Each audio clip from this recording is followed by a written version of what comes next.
How integral is risk assessment to success? Imagine standing at the edge of a high cliff, preparing to dive into the water below.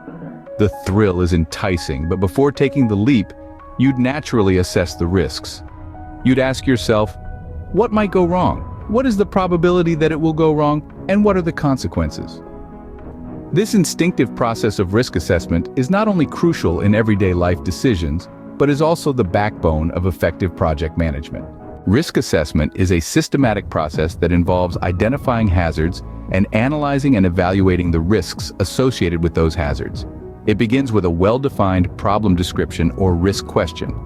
Once the risk is defined, it becomes easier to identify the appropriate risk management tools and types of information needed to address it. The first step in risk assessment is hazard identification. This step answers the question, what might go wrong? It involves the systematic use of information to identify hazards related to the risk question. This information can include historical data, theoretical analysis, informed opinions, and stakeholders' concerns. Identifying possible consequences is also part of this step, providing a basis for further steps in the risk management process.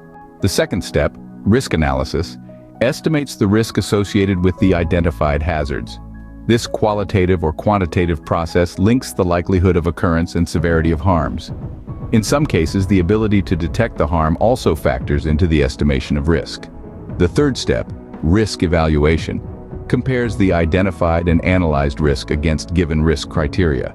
It considers the strength of evidence for all three fundamental questions about what might go wrong, the likelihood, and the consequences.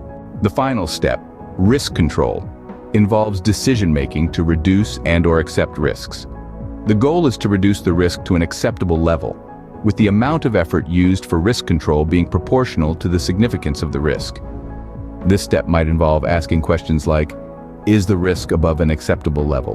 What can be done to reduce or eliminate risks? What is the appropriate balance among benefits, risks, and resources? It's also important to consider whether new risks are introduced as a result of the identified risks being controlled. Within risk control, there are two key aspects, risk reduction and risk acceptance.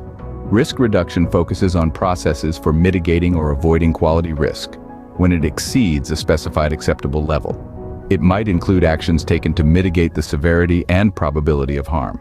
On the other hand, risk acceptance is the decision to accept risk. This can be either a formal decision to accept the residual risk or a passive decision where residual risks are not specified. In summary, risk assessment is a four-step process that involves hazard identification, risk analysis, risk evaluation, and risk control.